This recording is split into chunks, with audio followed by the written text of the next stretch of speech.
The journey we're taking is the journey within you. Everybody has their own story and their own journey to share. Every journey conceals another journey within its lines. The path not taken and the forgotten angle. Listen to the stories from others sharing their triumphs and struggles that led them to where they are today. Hi, welcome to the Journey Within You. Today, I am blessed and honored to have Malina Carnell with me. I'm bringing her in just to share her story with us. Let me get her added to our room. Hey, Marlena. Hi, I want to add an R. I'm so wanting to say Marlena, and I know it's Malina. I was just like, not meaning to do that, so sorry. But I'm just thrilled to have you. After a few technical problems here, we finally got it up and running, and Tim will work with our sound after, because I know it's nice to have the microphone and stuff to bring it in a little better, but I bet this will be just as good as ever.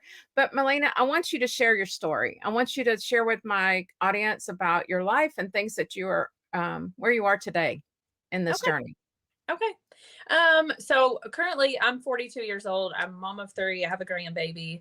And I was a first time mom at 17. And from that point on, I guess that's where kind of my passion was born. I always wanted to not be a statistic. So as a 17-year-old mom, I bought a house at 19 and got a good job and kind of went up through the ladder there. And when I was working for a marketing sales firm, I was so not happy. And so I landed into network marketing.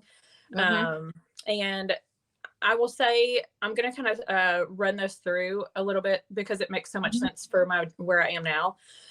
So I was very successful in network marketing. And through that journey, one of the biggest things I took away from it was personal development. I read a lot. I was a leader of a team of like over 2,000 women. So my passion for helping others was born there. I was able to motivate and inspire other women through trials I had been through in my life. And it always made me feel good to do that. And so, I know that's really like a big big summary because a lot happened in there, but I just want to talk more about kind of where I am now. I resigned from that company right after COVID happened. I was just in a very dark place. I had kind of, I went through a divorce and I had lost my father. I had lost both my grandparents. Like there was just so much that happened all at once. And I was grieving so hard, so many different relationships. Not only that, but then I resigned. My business was kind of going downhill. And I just lost myself. I am in a relationship now. We have a new baby and I was a stay-at-home mom. And I was just in this deep, dark depression. Seemed like a happy person, which I think a lot of people who suffer with depression would agree with that. On the outside, you know, a lot of people who were not super close with me didn't know what was going on, but people who were close to me knew. And I tried the best I could, but my internal, like I couldn't find that person I once was, that like powerful woman and that inspirational woman. And I didn't know where she was. And so fast forward to I don't know how far you want me to go on the diagnosis part, but fast forward to this past January, 2023, I was diagnosed with stage 4 colon cancer.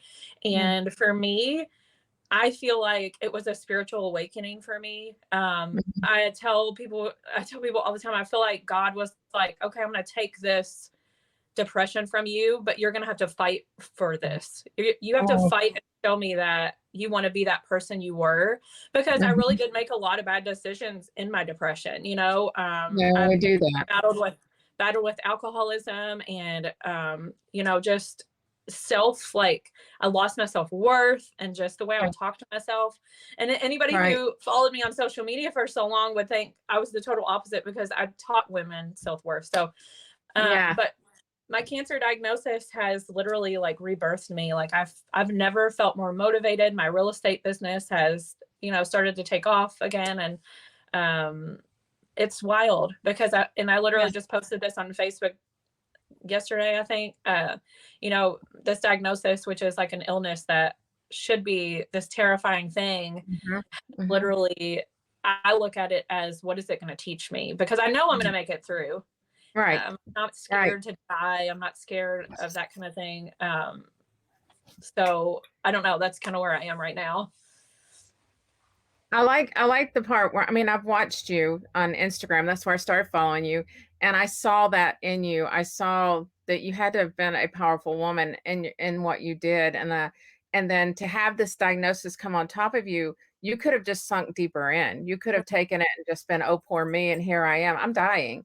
Yeah. Instead you're like, no, I am alive. Yeah. And I'm gonna take this and live to the fullest with it. And that inspires people big time, because I know when my husband was diagnosed in 2008, right at stage 4 cancer, colon cancer, I remember walking out, and at first thing you asked is like, why him? Why did you choose him? He's got a thriving business. We're working, we're loving life, and all of a sudden, boy, you're putting the brakes on us. And what is the purpose in that? And so I started thanking God, though, for every moment. And we should do that anyway. But we don't until something hard hits us. And then we start thanking God for those moments. Every little thing becomes big thing, right? Right.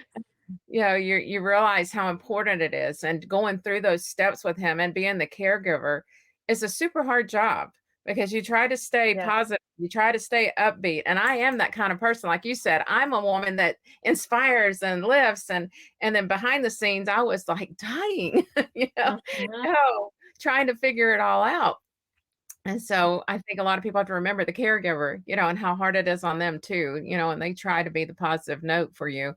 But I'm praise God that he came through it after the chemo treatment and the surgeries. And he's, 2008, 11, 12 years out, or 13, how many years that is? Yeah. He's thriving. He's doing well. And, it was, I think, his positive attitude, like you have been, you're still working, you're still doing, you're being mom, you're doing all the things. We'd do chemo one week and he'd be out of it. And then the next week we're out on the road working. Come home, and he'd say, because we do chainsaw safety training, and so his new PPE would be the pins. That's what his new PPE was, because he had to have it, being out on the road. And so the doctor said that's what kept you going and moving forward, because you didn't just sit at home and wait for something to happen. Yeah. Right. I absolutely agree. I've had this conversation a couple times in the past week. I have found it very hard to find support for people like me, because books that I dive into, they are starting out trying to inspire you to be where I'm at. And so I told Brian, I always call him my husband. We're not married, but I call him my husband to make everybody else feel better.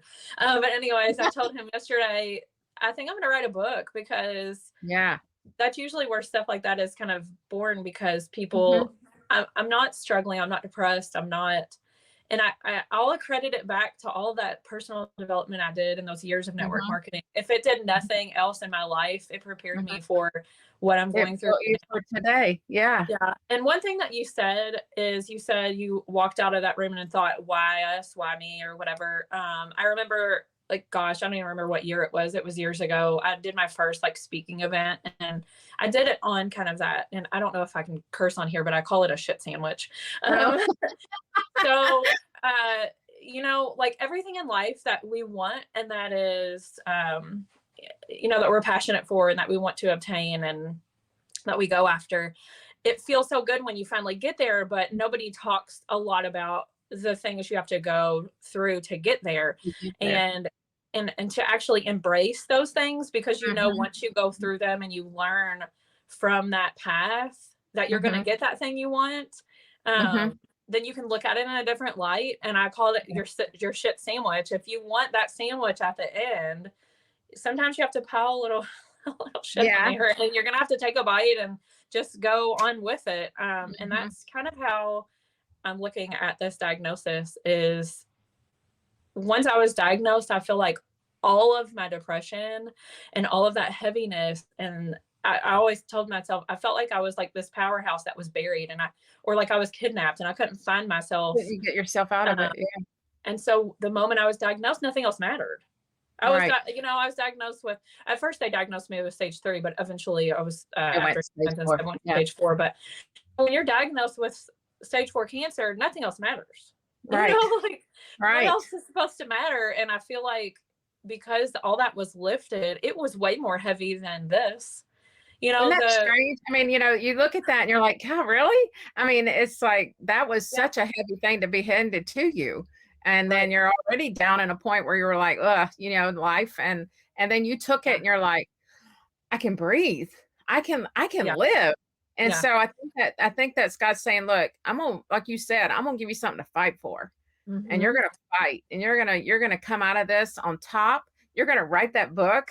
That book will Yeah. be amazing because I think that same thing about grieving books. They want you to read all these books on grieving. And all it does is start giving you all these crazy steps. And I'm not knocking people that go through that and believe in that. Everybody grieves different. Everybody Hmm. goes through a diagnosis different. Um, I didn't stay pity and mad at God for the diagnosis. I started finding ways to thank him, and to each day, like I said, that we got through it, and we took that chemo treatment, and he wasn't as sick that day, or we slept well, all the little Yeah. things I started thanking him for, and the time with him. It was precious time in that week, that I was with him, and being able to take care of him in a way. Right. But I love too that you shine a light. You're vibrant. When I look at you and follow you on those hard days after a chemo treatment, you're real. You talk about how hard it is because it's not easy. I remember him Mhm. taking that first drink when you can't, and that glass feeling going Uh, down his throat. He forgot. We're like, oh my gosh, no more cold stuff. Keep it away from him. yeah. It's the little things like that you don't think about that you have to be very careful on. But so where are you in your treatments right now? So I actually am starting in my 28 days of radiation oral chemo today. I actually just took my first dose before I jumped on here. Oh, wow. I have radiation today at 2. And yeah, going back to the caretaker thing, which I know that you understand. A lot of my Mhm. trials and that all that depression had, like I said, it kind of took my worth. And it made me kind of feel like, why would someone love me? Like I know, like Brian and I we've been together almost 5 years. I don't even know. Wait, chemo brain is so bad. Let's just talk about that. Yeah, But yeah, it is, it hurts. 5 years. Yeah. So we went through a couple years and it was just really hard. I'd never been in a place like this in a relationship where I was kind of insecure or like Mhm, didn't think he would love me. I've never felt not worthy of love. mm, And um, so through kind of all, I just really lost my mindset there for a second. I'm like, where was I it's going okay. with that? I know I had a Yeah, good point. you're talking about He, being a caregiver. Yeah. yeah. Oh, that's what it was. So after I was diagnosed, so, and I'm sure you know this or you don't, I'm not really sure, but with the colon cancer chemo, all chemos are different. And I think when you're Mhm. diagnosed with cancer, everybody comes at you with all this information. And so you're Yes. like trying to take it all in. But honestly, unless it's someone who had colon cancer and they know the experience, it's totally different than breast cancer, Mhm, ovarian cancer. mhm, Like they're all mhm. different. It's almost like they're Yes. different illnesses. Yeah, And it is. so we were told when I went in for my chemo infusions that I basically wouldn't have too many side effects. Like I would be tired, maybe diarrhea, like small things like that, Yeah, all the things. Yeah, Well, I had a really bad reaction to one of the chemos yeah. in my cocktail, and I literally was like had all these muscle spasms, complete like Mm, head toe mm, pain. I was on the mm, floor in the fetal position. Went 3 days. I barely ate anything. I couldn't even put a straw in my mouth to drink. And mm. this man, I'm just trying not to get emotional, but as a Aw, caregiver, because I was diagnosed and all of that pain went away, all that depression and everything, mhm. it also showed me how much he loved me and how much Yeah, I was worthy of being loved. yeah, And so like how could I know this cancer is it's such a vile disease, but I can't look mhm. at it. I can't give it all the power for the bad without Yeah, giving it some power for amen. the good Yeah, because I watched that man walk into the room like every 5 minutes with a straw, just trying to get me to drink mm, for substance, and yeah, who is going to do that besides someone who loves you, yeah, And so yeah, through my diagnosis, all that hurt and that depression, that heaviness was gone, but I also see him in a new light, mm, as my caregiver and yeah, just how much he does love me deeply and our children. And, it's just been honestly, I know it sounds so weird. And I tell this to people, I'm like, my diagnosis as bad as it is, it's been like such a blessing for me, you Mhm, know? mhm, mhm. So well, I didn't mean to get emotional, but here we No, are. no, because that is right there from the heart, that is Yeah, because like you said, I felt it. I felt it because I know what that feeling is, when you have someone so care so deeply about you. You knew he loved you, but you just right. to see the action of the love is just beautiful. And Yeah, in the darkest time of y'all's lives, if you want to yeah, consider it that way, I know you're not, but a lot of yeah, people look at, well, this is the hardest time. Why aren't you sitting over here crying? Why aren't you yeah, over in this corner and feeling bad for yourself? But no, shine the light because right. God has a purpose, like you said, for this, and He has a reasoning for you to fight for this. Yeah, And I see you coming out on the other side, and I see the glory in it. And your children will remember this and rise up and say, my mom was a fighter, and she right. didn't, poor mama, y'all be careful, mama's not well, that kind of thing. And it's true. I mean, we have to be careful. I know, and maybe and you do too, is like, the grandkids couldn't come over because of I didn't want him getting sick. We Right. got very careful, your immune system gets Yes. lower. And so we Right. had to watch that. He didn't have to have radiation, so we didn't have to do that. We were real nervous about coming out of it and him having to have the colostomy bag. Mhm. But that was the first thing he asked me when his eyes opened is like, do I have the bag? And I said, Yeah. nope, the doctor was able to get just right where it needed to be, not for you to have the bag because his was real low. Yeah. Thank the Lord, because all he could think about was his job and how is he going to train and how's he going to get out there and do his job. Yeah. But the Lord saw fit to take care of that. We Yeah. worry about all those little things and he's got it all figured out. He Yeah. knows what we need. Yep. But Well, I've always said that I have been through so much because I was called to inspire other people. And what better way to inspire other people when you can connect with them with your mhm, vulnerability? And I mhm. feel like when you're vulnerable and transparent with your struggles, Yeah. one of my favorite quotes that I tell everybody is like, your testimony is the key that unlocks other people's prison. Yes. And I feel like a lot of times when you see someone, you think maybe you have a prejudgment of them and you think, oh, well, they're well put together. They don't know, they can't relate with me here. But there's been Mm, so many women where I've been able to say, hey, look, yes, I was a teen mom at 17, or, you know, this happened or that happened. mhm, And, I've been mhm. able to connect with so many people. And actually, through this diagnosis and sharing my story, I have talked to women in the ER. Like, people are messaging me, like, trying to get a That's awesome. PCP set up and like getting their Mhm, health going. And it's scared them into taking care of themselves. And, mhm. if that's what I have to go through this for, then Yeah. so be it, I guess, Yeah, like, I mean, well, like you said, all those books you read and all those teachings that you taught yourself is giving you that power to do that now.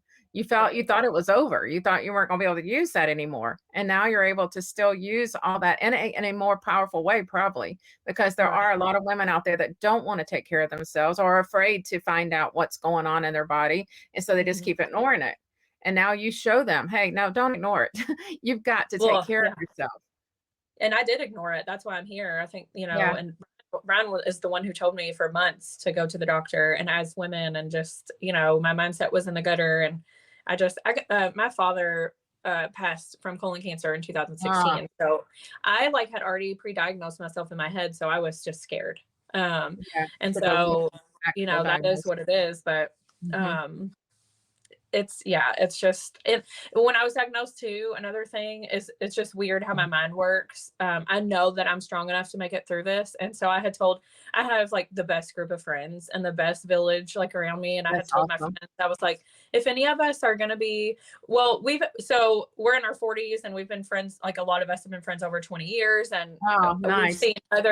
we've seen other groups of friends kind of like us lose, Mhm. lose a woman from their group or something like that recently, like in the last year or two. And like, when you start getting older and you start seeing that more, it scares Yeah, you. And when yeah, I first got diagnosed, I just remember crying in the shower, and I was just so thankful it was me that got sick, because I know I'm strong enough to get through it and my yeah, mind will carry me. And yeah. I could not stand to see my friends like sick like this, even though I'm not sick, Mhm, but you know what I'm saying? mhm, mhm. Um, I was like, well, I mean, so be it, I know Right, I'll get through it, so it's fine. right, right. Yeah, that's what I was like, I took that on me too. It's like when my husband, I'm like, "I'm the one with the stomach problems all the time. I'm the one complaining of that. Why is it not me getting this? And you're giving it to him." We thought he had a back problem. We thought it was his back. until he started bleeding. And then he held that for a long time, and then he became anemic. And it's like, we had to do something. And that's Yeah. when they went in and couldn't even get in with a colonoscopy because it was so large in there. They're like, we know what we're up against, you know? Yeah.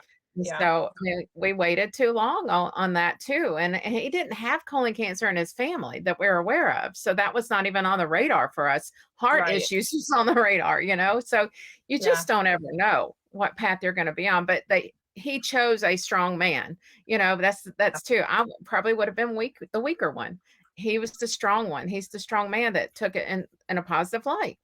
I'm in this for a reason. We're going to get through it, you Good for know, him. and I'm gonna work when I can, you know, so it's been beautiful that way. But so your children, they know what's going on. You share with them about the things. I know they're different ages, but they understand what's happening. Yeah. So I have my daughter she'll be 25. She's actually a nurse. She's a labor and delivery Oh, nurse. So awesome. I think on her side, she's been in denial a lot. Yeah. You know, just about it happening. And I think she was trying to switch from like medical hat to like daughter hat, you know, and Yeah. I think it's really so I know, you know, on this podcast, people who don't know me don't know I just cut off 18 inches off my hair. And I've had long, my hair was like my staple. Like I've had long hair my whole life. I had really good hair. I did a lot of like hair stuff, ads and all that kind of stuff. And, but it started falling out, and I don't know if I'll lose it all, but I couldn't stand, it was so long when it would fall out in like chunks. It was so long. It just covered me, and it was so annoying. And I wanted to cut it off. But it made other people so sad because that's all they knew me by my long, pretty hair, you know? And so when I cut my hair, it really hit her, like, because I think when you think of cancer, you think sick, depressed, in the hospital, you know, and people haven't seen me like that. So even my best friend will be like, oh my God, I forgot you have cancer, you know? Yeah. And so, you know, like you don't even look like it or act like it. yeah. So I think cutting my hair off and donating it, like, I think that was her first, like, eye-opening, like, oh my gosh, mom is sick, you know? And then my son is 11. And I think too, he's handling it well because I'm handling it well, you know? And that I let, at first I was trying to shelter him, but then I realized how important it was for him to see the trials and how strong I'm being through it. So I've started to let him watch my videos and like talk to him more about it, but he's fine. And then the babies, they don't understand. Babies like, this is mommy. They don't understand. They sure don't slow down. Let me tell you that. That's right. That's right. You got to like keep up still. Oh my goodness. But they keep me going. They keep me like, I have to get out of bed and I have to do things. So that's another blessing is, you know, people are like, oh my gosh, you know, you have a 1-year-old. And I'm like, yeah, but if I didn't, would I be up and active like this? You know? Right. Yeah. So. See, that's another God thing. I mean, he knows you have that plate full, and then you have your realty business. I've loved seeing that you've sold a couple of houses recently or listing. Yeah. I'm ready to have a great year with real estate. I had something else. Sorry. I swear, chemo brain. It's just, I thought mom brain was bad. No, it doesn't have any, it doesn't have a handle to chemo brain. Chemo brain is wild. Yeah. Yeah. That's Tim. He still has things. He had neuropathy starting to, that came in, and they had to stop chemo because they said he'd be in a wheelchair if we kept going the amount of time he was supposed to go. And so they wanted to start him on the oral, but the oral was not going to allow him to do as much. For some reason, it was too strong, and it was going to probably not let him work like he wanted to. So he said, no, he said, you check me. I feel like it's gone. I'm not doing any more. And so the doctor did the x-rays, the CT, whatever, PET scans, and it was gone. He had one little spot in his lung that they were kind of watching. And he said, we're going to do one more round of the PET, you know, the scans to see. And if that's down, then I'll say, okay, to stopping. And it was down, you know, because I prayed that thing away. I was like, this man don't eat anymore. We're done, because he needs his hands and feet. So he still has some of that in his feet. Not terrible, but it could have been, because, you know, teaching chainsaw training, he's got to be able to move and be out in the woods and use those hands. So, you know, and chemo brain, that'll be with you for a while. You know, that stuff is nasty. It's hard. I don't know. You're doing like Firefox or something like that. Fox something is what he used. I did Firefox Erie, and then I had a bad reaction to one of the things in the cocktail. So they switched it around a little bit. And that is another thing I will really say is that, you have to advocate for yourself health wise. This is not Mhm, just cancer. This is mhm. everything. And I was sitting in the room with my oncologist and my radiologist oncologist. These are men who have been through medical school. They're they're some of the most intelligent people here in our Right. state, Kentucky. And I Yeah. just let them know, I said, I just need you to understand. I know you have white coats and I trust you. Like with my life, I get it. But your medical degree does not trump my body's intuition. Like Right. when I know that something's wrong for me, I just know it. Like I knew I had cancer 6 months before I was diagnosed, you know? Yeah. Yeah. So that is one thing that I will say. I knew that the chemo was not responding, that my body wasn't responding well, and it wasn't. Mhm. So they ended up taking me off of it. But if I wouldn't have said anything, it would have just You would have kept. stayed. Yeah. Yeah, I mean, Yeah. it was bad. And so Yeah. that's another thing that I'm trying to teach people is to like advocate for themselves. If they feel the Definitely. doctor isn't giving them good support or good information, change doctors. They work for you, Right. you know? Right.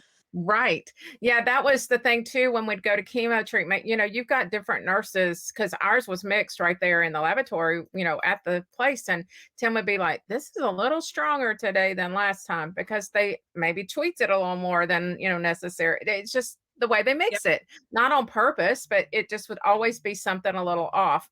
So Yep. he would be like, ooh, that is stronger today. Mhm. It's doing Yeah. him in. But yeah, he knew that he had to speak up for himself too when there was things. I think there was one time he had a small reaction and they had to use the Benadryl, whatever combo to get him back okay. And then that pack that he had to come home on the 3 days home wearing that saddle thing. Yep. That was sad. And then he got a shot in the end. Did you get that shot when you got the Well, pack off? You got the shot? so that's another blessing that came from my years in network marketing is my network. Because I knew so many people. I was just diagnosed. So I went to the ER on January 13th. It was Friday the 13th. Oh, Had my colonoscopy to confirm I had cancer on the 19th of January. And so what are we at, around the 19th of April? yeah. So Yeah. uh, look, I'm like chemo. About 4 That's three months. months, I know right? I was too. I was That's counting three. secretly. That's three 4 months. months. 3 months. So in 3 months, I've already been diagnosed. Went through all my doctors. I've already went through my 4 rounds of chemo infusions. I'm starting radiation. Like that's unheard of. Like that's Yeah. very fast. And Yeah, that is. so that's all I've done so far is the 4 infusions of chemo. So I'll Mhm. do radiation with oral chemo now for 28 rounds. That'll take me through, I think Yeah, end of May. yeah. And then I'll do 4 rounds of chemo infusions again, and then we'll scan and see about surgery. So, but I'm praying for a total healing and miracle. These shirts, my friends had them made. I love That's been them. my from the beginning is just a miracle will take place, because Yes. I know that this is a spiritual thing for me. And I know that the point of me going through this is not because cancer is going to take me out. It's literally Right. because For something you to bigger share is your going to, story. Yeah, yeah. inspire others. There's, let's see, and I lost my thought too, but when you were talking about, the regimen that you're doing, so they didn't choose to do surgery first. They chose to go ahead and start you on chemo first. And see, Tim they did the surgery first and went in Yeah. and did all the clean out and the tumor removed and all the So lymph nodes. my tumor is really low. It's literally at almost at exit. So I have rectal Okay. cancer. It's a lot Okay. lower. So they couldn't do surgery first because so literally it's like nothing to attach it to because Right. it's so low. Right. And so they have to shrink it and try and kill that tumor so that they can do surgery and have the Gotcha. connection there. So my first 4 rounds of chemo, I did very well. Like I responded very well, and it did shrink the tumor. So basically, the Awesome. radiation is gonna kind of kill that off. And you learn so much going through this You process, what it's do, all you do. for. And And don't look at all the Google things. That was the well, first thing. yeah, I mean, I did some, but then you knew when to just like, okay, get out of that one because, yeah, right away they want to put, you've got X amount of days to live and you got X amount of, and I'm yeah, like, come on now. They don't know my God. He will yeah, choose the day that when he's to go, not me, no yeah, doctor. I mean, I know they yeah, have statistics. yeah. I Googled at first because I'm kind of the person who I want to be prepared for the worst and Yeah. expect the best. But Yeah. at a certain point, yes, you have to stop because if you're going to work on your mindset, which is a huge part of any illness, Mm-hmm. you know, any words or things people say or things you look at, it puts fear in your head, and it puts Mm-hmm.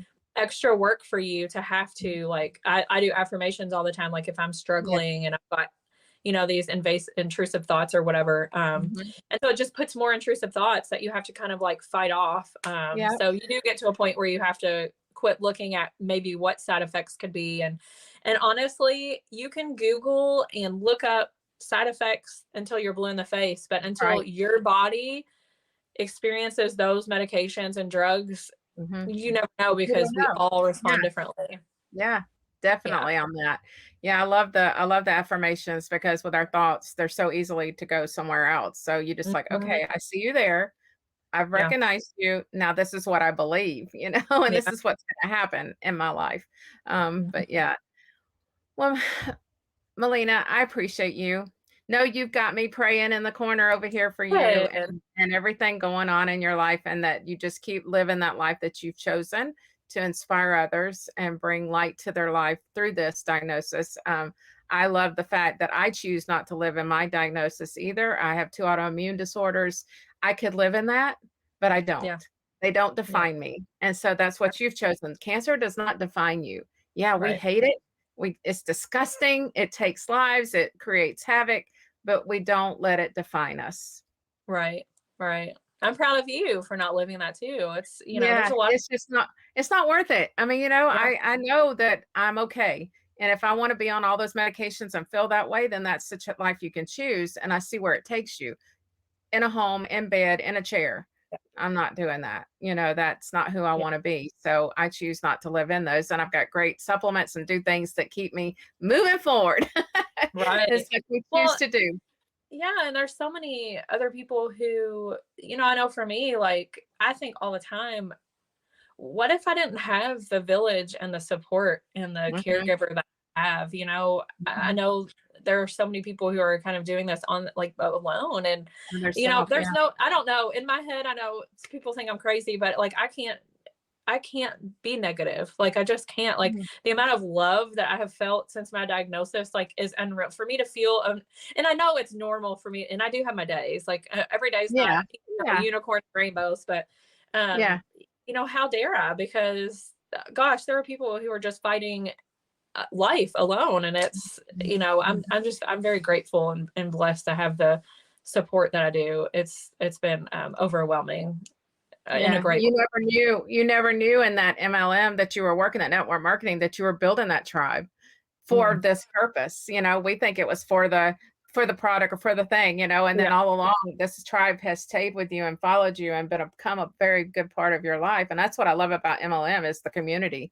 I mean, it yeah, is amazing. If anything, I love the friendships. If I don't yeah, sell another thing, I love the community that I have around me in that. Because especially with us traveling, I'm on the road all the time with the business and I don't get to be in homes or at parties or, you know, all the things. And so I get to stay connected through the internet and, you know, yeah, phones and stuff. yeah. So it's a good thing for It us. definitely created a lot of amazing relationships for me, and going back to, like, you know, not realizing the tribe. Like I think in my head, like I realized I'll have this huge group, and I loved like leading people, and I loved inspiring people, and because I truly feel like that's what I was born to do. But Yeah. until now, like people, I think because of the situation, and I know this just from other people my age, like getting sick or passing away, what Mhm. it does to you internally. It like Mhm. creates this like spike of fear almost, or Mhm. like relation, like you relate with them because you knew them in school or they're your age or whatever. And so Mhm. I think it really sparked this fear in people who knew me, and maybe I had touched somewhere in their life, you know. And I've been getting these stories and these ways that I didn't know that I had, you know, Yeah. changed them in this way or whatever. And I mean, Yeah. like I'll give That's the a phone to beautiful Brian. thing. Yeah, I'll have Yeah. like tears in my eyes and just hand my phone to Brian to read something, and I'm like, I had no clue Yep. that she was going through that, and that my story like made her make this change. And you know, like Oh, it's so just beautiful. wild. how he, like the veil is lifted and you're just like, oh my gosh, wow. Yeah. I guess I really was doing something right, Yeah. I've done that too. Found something and somebody's wrote to me and I go in there reading it to my husband and I can't get through it without crying because I'm like, had no clue they were even paying attention to me or watching me or anything, or about my podcast, and the story touched their heart. But tell me one thing, since you are such a servant heart, how difficult or how acceptive have you been for people to help you? Because I know when we're kind of like a leader and, you're like, I've done this, I'm good. Are you being receptive and letting people take care of you? Yeah. So, it's really funny because I am very open and honest. I have a lot of friends who are open and honest, and basically they were like, this isn't about you. This is about us. And we need to help you. And so this is for us. And so the moment that they kind of put that in my face, because Brian and I, it was really strange, like a fundraiser and like people, sending us, instead of like, they had set up like a meal train to do food, but then I like changed to a vegan diet. So people didn't know what to make. So they were like sending us money, and that was like really hard to accept, and, that kind of stuff. But the moment that I had a couple of friends put it in that perspective, and I put myself in their shoes, and I thought, if I had a friend that I love dearly and they were going through this, I would appreciate it more if they would just let me help them rather than acting like, no, I don't need help. And so I put myself in their shoes during it, even though it's difficult. And that's just how I've gotten through that part, because, people are not going to reach out and want to do this for you if they really don't want to. It's something that they want to do. And that's what I've had to tell Brian. Like, if we wanted to help someone, it would make us mad, if they wouldn't let us. So that's how I've tried to handle that, because it's been overwhelmingly amazing, the support we've had. And so I really have no option but to accept it, because my friends are strong-willed women too. So, and my family. So that's awesome. They wouldn't have it another way. That's so good. I'm so glad. I mean, that's great, because you're going to be paying it forward anyway. Oh yeah, definitely.